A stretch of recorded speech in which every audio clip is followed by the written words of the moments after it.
जी नाज़रीन, welcome back. एक दफा फिर आपको खुशामदीद कहते हैं। मेडिकैम खेलो Pakistan HBL PSL 10 powered by me body spray and the orchid school. इसके साथ मैं हूं आपका मेज़बान डॉक्टर बुलंद इकबाल। मेरे साथ मौजूद है मेरी साथी मेज़बान नसीम हमीद। इसके अलावा हमारे साथ खालिद अतीब साहब मौजूद हैं, नवीद ज़मीर साहब मौजूद हैं और अभी हमें ज्वाइन किया है सैयद मुनीर कादरी साहब ने, जिन्हें हम खुशामदीद करना चाहेंगे। अस्सलाम वालेकुम सर, खैरियत से? आप ठीक हैं? फर्स्ट क्लास हैं।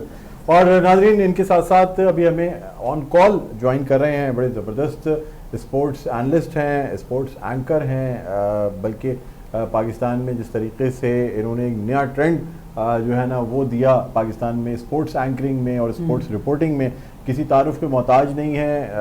इनको आप रेगुलर शोज़ पे और तकरीबन तमाम ही स्पोर्ट्स पे इनको बात करते हुए देखते होंगे। मेरे साथ मौजूद है मेरे बहुत अच्छे दोस्त याया हुसैनी साहब। अस्सलाम वालेकुम।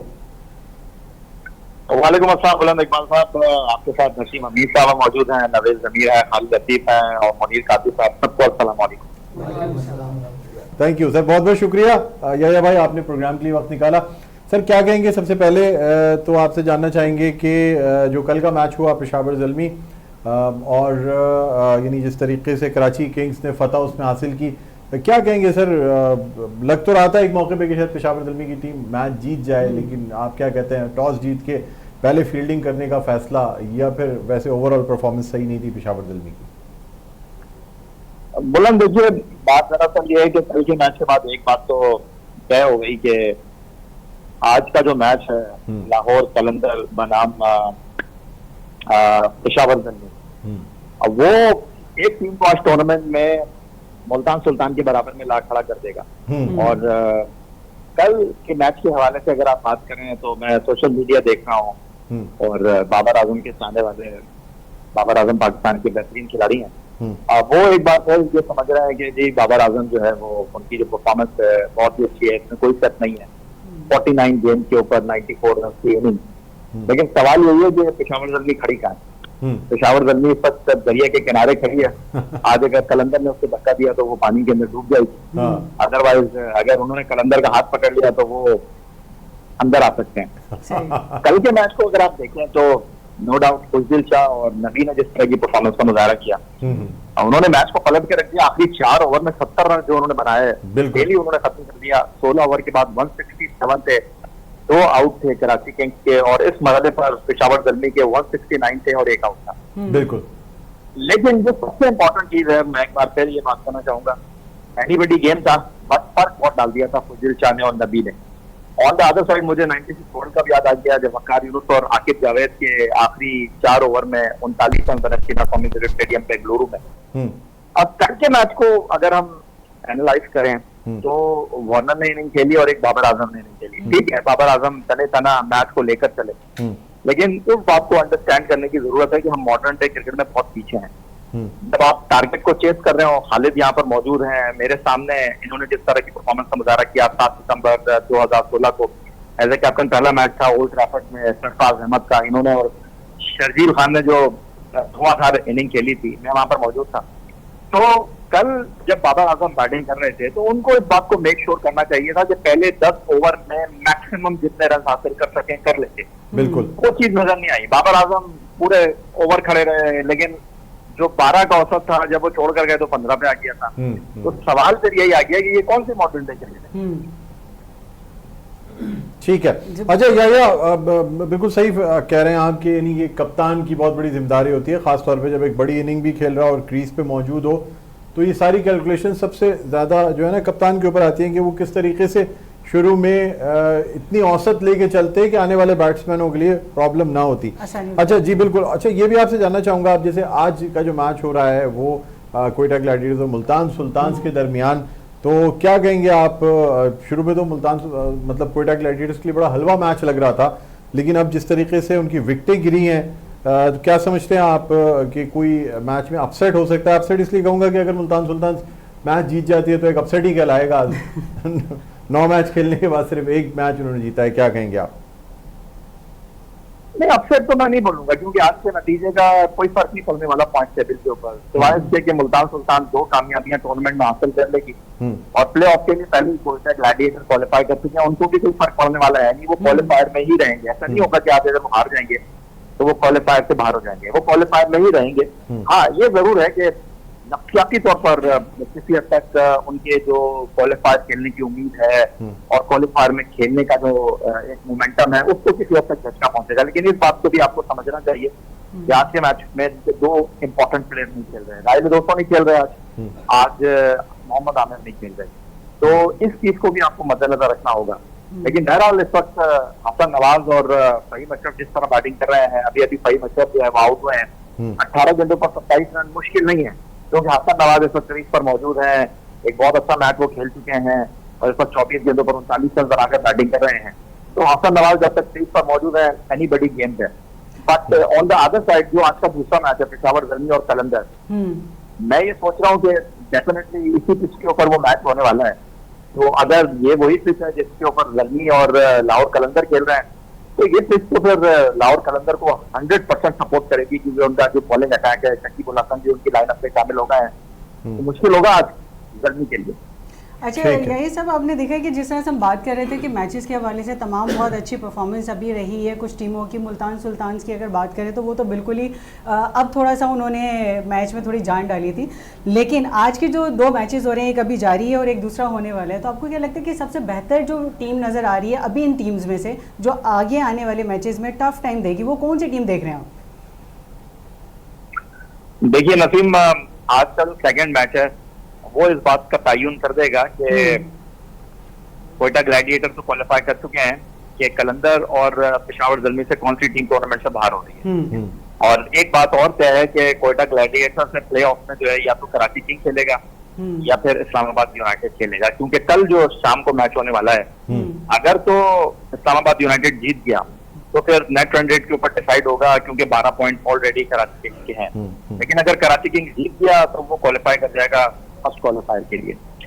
लेकिन एक बात तो तय है कि पेशावर ज़ल्मी जीते या फिर आपकी लाहौर कलंदर जीते, दोनों को जो है वो एलिमिनेटर में ही मुकाबला करना है। अगर आप मुझसे पूछ रहे हैं कि इस टूर्नामेंट में इस वक्त आप कहाँ देख रही हैं टीमों को, तो मुझे कहीं ऐसा लगता है कि अगर आज लाहौर कलंदर जीता तो फिर जो लाहौर में 4 मैच है, अगर लाहौर कलंदर फाइनल में गया तो उनको 3 मैच खेलने को मिलेंगे।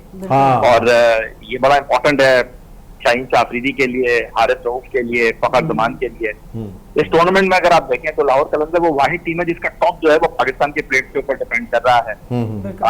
आफ्टर आई थिंक मेरा ख्याल है पेशावर ज़ल्मी के बाद, जहां पर बाबर आजम है, शान अयूब है और मोहम्मद हारिस हैं। जो लाहौर कलंदर का टॉप ऑर्डर है, 3 बैट्समैन है, अब्दुल्ला शफीक, फखर जमान एंड मोहम्मद नईम, ये पाकिस्तान के वो बल्लेबाज हैं। और मोहम्मद नईम ने जो कदाफी स्टेडियम लाहौर में इनिंग खेली है लास्ट मैच में, उसके बाद मुझे लगता है कि अगर लाहौर कलंदर आज का मैच जीता तो वो फेवरेट मैं समझता हूँ उनको। ठीक है जी। खालिद लतीफ़ साहब कुछ कहना चाहेंगे? अस्सलाम वालेकुम। जी खालिद, वालेकुम सलाम। अच्छा, यह है भाई कि PSL की तो काफ़ी आपने बातें की। मैं मोहम्मद रिजवान के बारे में बात करना चाहूँगा, क्योंकि मुल्तान सुल्तान की जो परफॉर्मेंस है वो बिल्कुल जो है सबके सामने ही है कि वो आउट हो चुकी है और रिजवान की परफॉर्मेंस बड़े तनकीद लोग कर रहे हैं। एक उसके बारे में थोड़ा सा बता दें। और ये 10 PSL हो गई है, 10वां एडिशन है। जिस तरह सेलिब्रेट किया जा रहा था तो हम तो समझते हैं उस तरह ये 10वां एडिशन जो उस तरह नहीं चल रहा, बट इससे पाकिस्तान टीम को क्या फ़ायदा हुआ इस 10 सालों में, या फिर वो प्लेयर जो आने चाहिए थे वो प्लेयर आए, या कोई ऐसा प्लेयर आप समझते हो जिसको जो है वो टीम में आना चाहिए? तो इसके बारे में थोड़ा सा बता दीजिएगा, क्योंकि पाकिस्तान टीम की परफॉर्मेंस और PSL में हमारे जितने भी सीनियर्स हैं और यंगस्टर हैं उनकी परफॉर्मेंस पे थोड़ी सी नज़र डाल दें। देखिए खालिद, अगले चंद घंटे पाकिस्तान क्रिकेट के लिए इंतहाई अहम थे हम तो, क्योंकि पाकिस्तान टीम को बांग्लादेश के खिलाफ 5 T20 मैचों की सीरीज के लिए अपनी टीम का अनाउंसमेंट करना है। और मोस्ट प्रोबेबली जो इत्तलात हमारे पास हैं उसके मुताबिक हम नए खिलाड़ियों के साथ इस सीरीज में आपको खेलते हुए दिखाई देंगे। आपको ना शाहीन अफरीदी वहां पर दिखाई देंगे, ना बाबर आजम वहां पर आपको दिखाई देंगे, ना मोहम्मद रिजवान आपको दिखाई देंगे।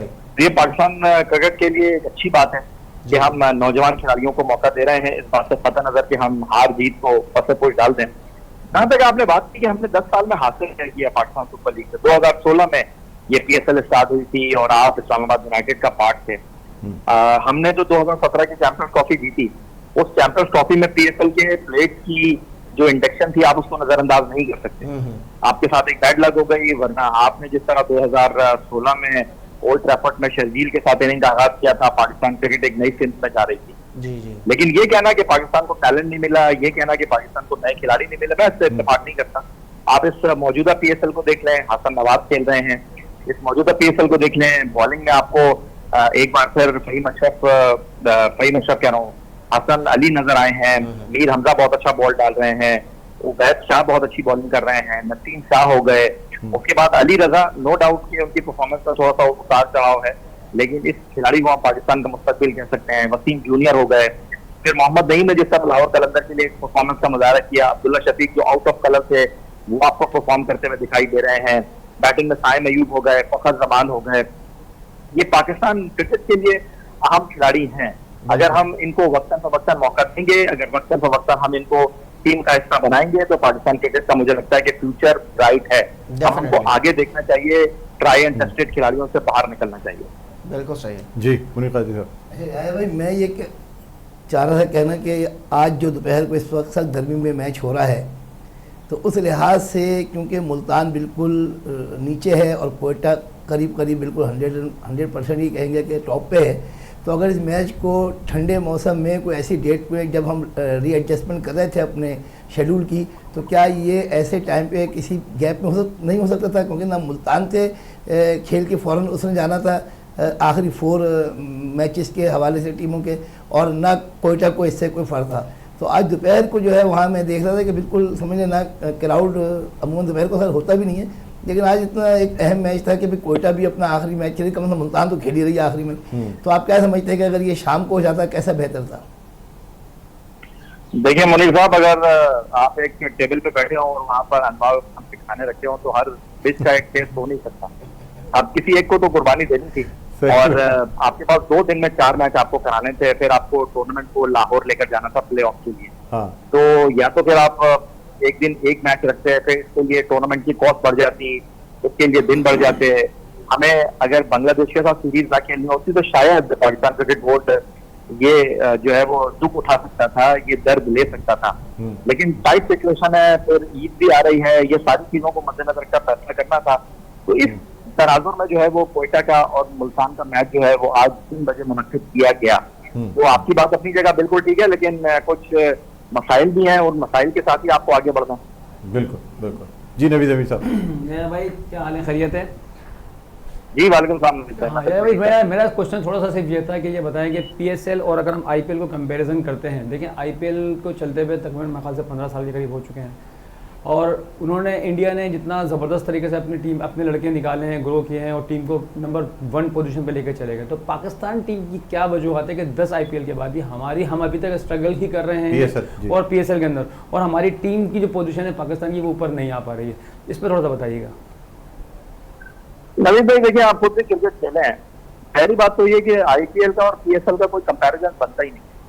अब मैं आपको छोटी सी बात बताऊं, और वो छोटी सी बात यह है कि पीएसएल की 3 टीमें हैं, इस्लामाबाद यूनाइटेड, कोयटा ग्लैडिएटर, और उसके साथ जो है वो तीसरी टीम आप कह लें पेशावर जल्मी। पाकिस्तानी रुपए में इन 3 टीमों की जो कॉस्ट है वो 45 करोड़ रुपए बनती है। और आपको ये पता है कि जो सबसे महंगा खिलाड़ी है आईपीएल का ऋषभ पंत, उसकी कॉस्ट है पाकिस्तानी 60 करोड़ रुपए। तो हमारी 3 टीमें जो है वहां पर एक खिलाड़ी नहीं दिख रहा। तो ये कंपैरिजन करना बिल्कुल भी फजूल है कि इंडिया का आप पाकिस्तान क्रिकेट के साथ, वो दुनिया की एक बड़ी लीग है, इस चीज को आपको अंडरस्टैंड करना चाहिए।